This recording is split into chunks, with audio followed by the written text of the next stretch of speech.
Messieurs, dames, bonjour. Bienvenue sur Ta mère la butte. Deuxième épisode de la série sur le micro-potager que je mets en place. Aujourd'hui, on va voir les variétés, les espèces que j'ai choisies, les semis et l'implantation de tout ça.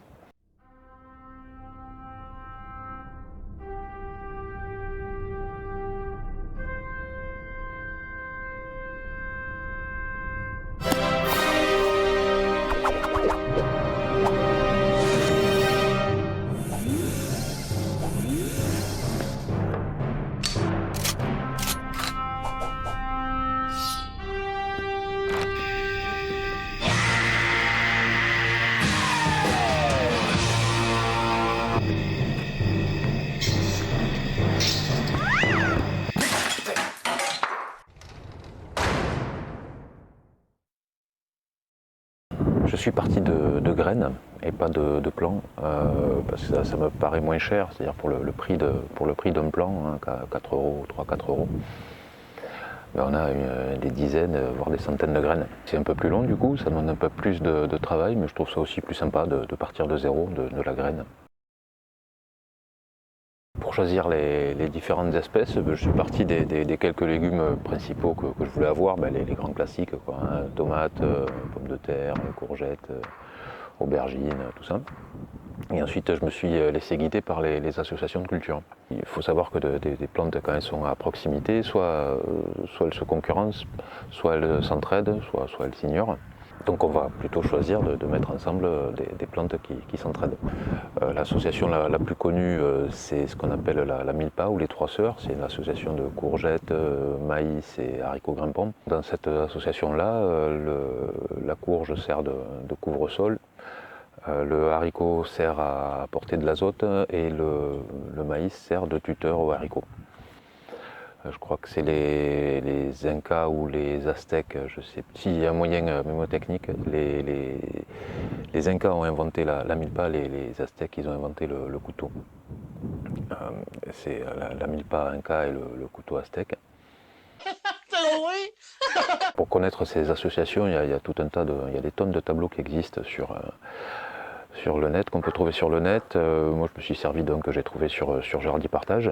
Et sur un tableau comme ça, si on prend un exemple, le live, on voit que ça va bien avec l'asperge, la betterave, la carotte, la fraise, la laitue, la pomme de terre, la tomate, mais que ça ne va pas avec la fève, le haricot, le poireau ou le pois.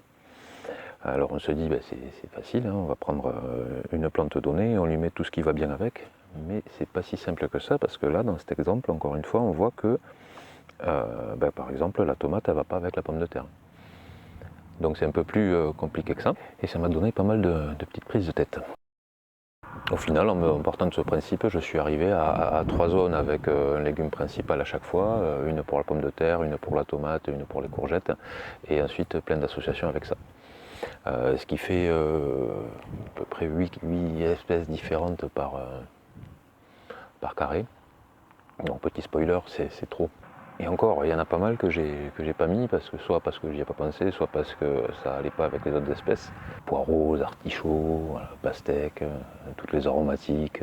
Donc c'est naturellement le choix des espèces et des variétés qui m'ont amené à faire 3 zones. Donc comme j'étais parti sur 4 carrés, je m'étais dit la dernière, je vais m'en servir, je vais quand même en faire une lasagne, mais m'en servir de la laisser en friche, quoi, faire en jachère. Bon, on a vu dans la vidéo précédente que de toute façon le 4e carré, je n'ai pas pu le remplir.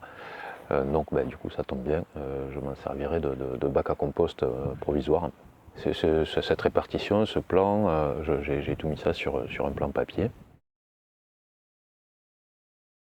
Une fois que j'ai fait donc le choix de toutes ces espèces, je me suis renseigné pour les graines. Je voulais des graines bio et reproductibles. Et le semencier que j'ai trouvé qui à la fois avait le pignon sur rue pour éviter toute surprise et mauvaise surprise, et qui semblait correspondre à l'éthique que je voulais, ça a été Cocopelli.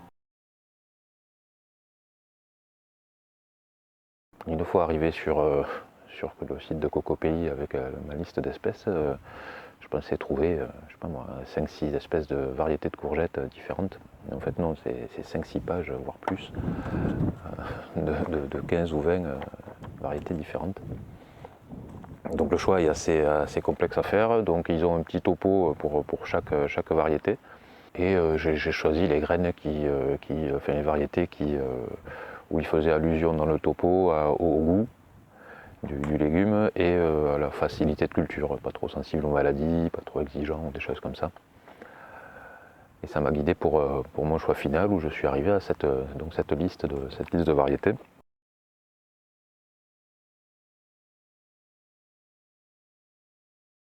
J'ai reçu les graines, c'était début février 2019 et j'étais toujours en appartement. Mais bon, j'étais pressé, j'étais impatient, donc j'ai attaqué directement les semis, en respectant les dates qu'il y avait sur les enveloppes, hein, mais bon, j'ai attaqué ça directement en appartement. J'ai même fait les pommes de terre en godet, ce qui se fait pas trop a priori, et j'ai continué les semis comme ça en regardant en fonction des dates qu'il y avait dessus.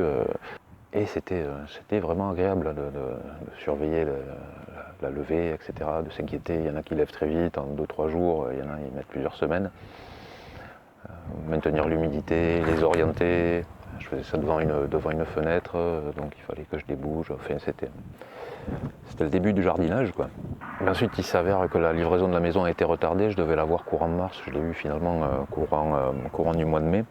En soi, pour les semis, ça n'a pas changé grand-chose. Avant la mi-mai, il n'y a pas grand-chose qu'on peut planter, mais c'est surtout au niveau organisation, puisque ça allait retarder le moment où j'allais habiter sur place, puisque il y avait encore quelques travaux à faire.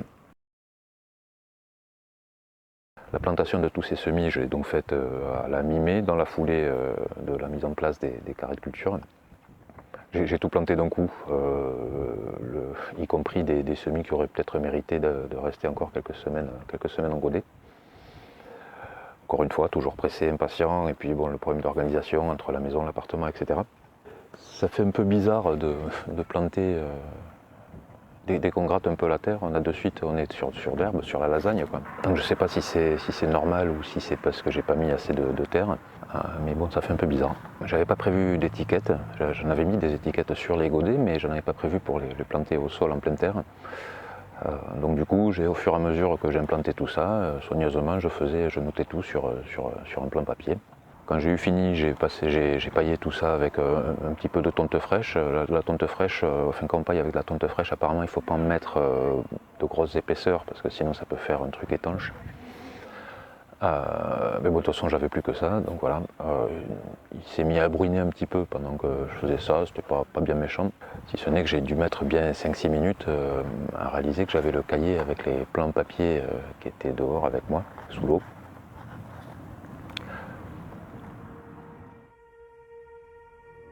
Cette répartition, ce plan, j'ai tout mis ça sur un plan papier.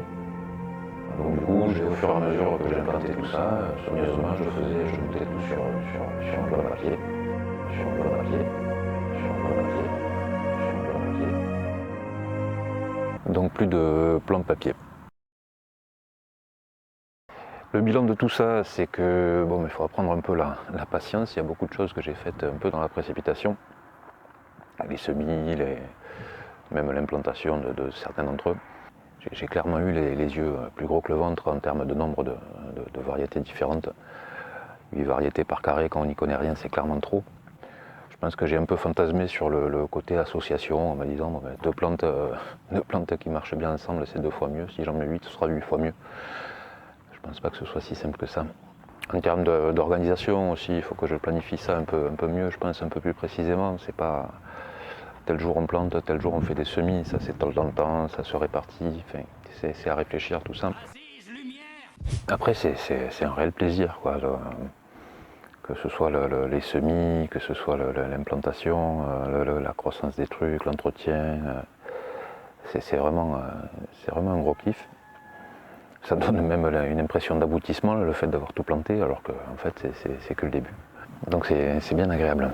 C'est la fin de cette vidéo, j'espère qu'elle vous aura plu, que vous aurez appris quelques trucs à ne pas faire. Dans la prochaine, on va voir ce qui marche, ce qui ne marche pas, ce que je mange et ce que je ne mange pas. Salut!